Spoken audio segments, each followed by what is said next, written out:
We're talking to Michael Ignatieff, one of the candidates for the Liberal leadership, who is also a former deputy leader of the party. Mr. Ignatieff, do you agree with John Manley and other Liberal statesmen who are saying that Mr. Dion has to leave and soon, and you can't wait till May to get a leader? I respect John Manley. I talked to him. I think his contribution is a useful one. I think that Mr. Dion has to consider his options, but I don't think it's appropriate or right for a member of his own caucus to join in Mr. Manley's calls at all. Mm.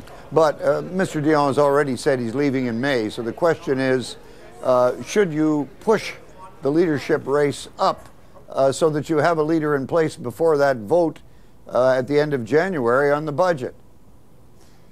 Craig, I think there's an emerging feeling in the caucus that given the importance of this vote in late January, it would be appropriate to have a leader in place, a permanent leader in place. And I think it's fair to say that the caucus is considering various options about how to do that, to accelerate our leadership process.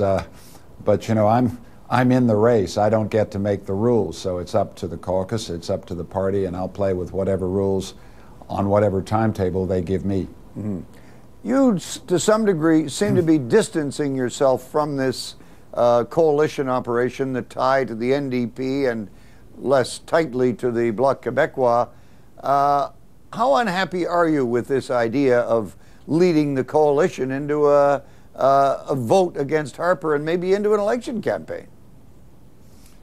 Craig, I think you've got a great sense of history, and if I tell you that I think my position could be summarized as coalition if necessary, but not necessarily coalition, you'll understand the reference. We've had crises in our past, and that was the position taken by Prime Minister King during the conscription crisis of 1944, and it would be my position.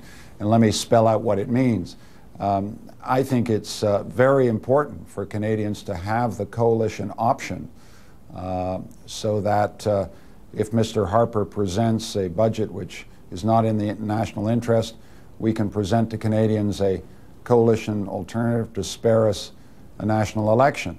But my view of this is that Canadians would not understand a party that said we're not even prepared to look at the budget on the 8th of December, and we already know how we're going to vote on the 26th of January, and we're done. I just think that Canadians would not forgive a party that took that position, and so the ball is firmly in Mr. Harper's court. The coalition has been essential in pushing this man back, forcing him to make important concessions that were in the national interest. Without the coalition, he would have driven this country right off the precipice. I can't emphasize how much there is anger in the Liberal Party and across the country at the irresponsible way the Prime Minister has behaved. And without the coalition as an instrument to force him to change his mind and change his conduct, we have no chance of acting in the national interest. So you're not ready to break with the coalition because you're worried about the tie to the NDP, which a lot of Liberals are, the tie to the Bloc, the concern that you may be alienating votes in Western Canada. In other words, from your point of view, to use a more recent Prime Minister, isn't there the fear that you're going to start looking like Paul Martin, indecisive about the decisions you need to make? I think I've never lacked the capacity to make decisions, but a decisive person knows when he has to make decisions and then makes the decisions he has to make when he has to make them. And I've made it very clear. I will not hesitate to make decisions, were the party to do me the honor of electing me as leader, to take the decisions the country needs on January 26th. No question about it. This isn't about that set of scenarios at all. It's about figuring out what's in the national interest. We're in a crisis that has been caused by a Prime Minister behaving irresponsibly, a Prime Minister stirring up one region of the country against another. The Governor General has called a timeout. We need to sit, we need to listen, we need to think. We need to consult and listen to Canadians with respect. We need to bridge some of the gaps that have opened up in our national life. And I'm ready to do that. So, a lot of Liberals are saying, including Mr. Ray, I think, that Harper has to be defeated. And it's almost as if they're saying, no matter what's in that budget. Is this a case of Liberals being in a position where they're putting perhaps the economic interests of the country behind their own political interests, getting power before what's best for Canadians? Craig, the key issue here is the national interest of Canadians, the economic interest of Canadians. This political crisis is occurring in the midst of the most serious economic crisis the country has faced in a very long time. I don't think it's talking down the economy to say it's going to get worse before it gets better. I'm fully confident, absolutely confident, our country will emerge from it stronger and more competitive than before. But what we must do as politicians is take actions in the national interest on or after the 26th of January, and I'm prepared to do so.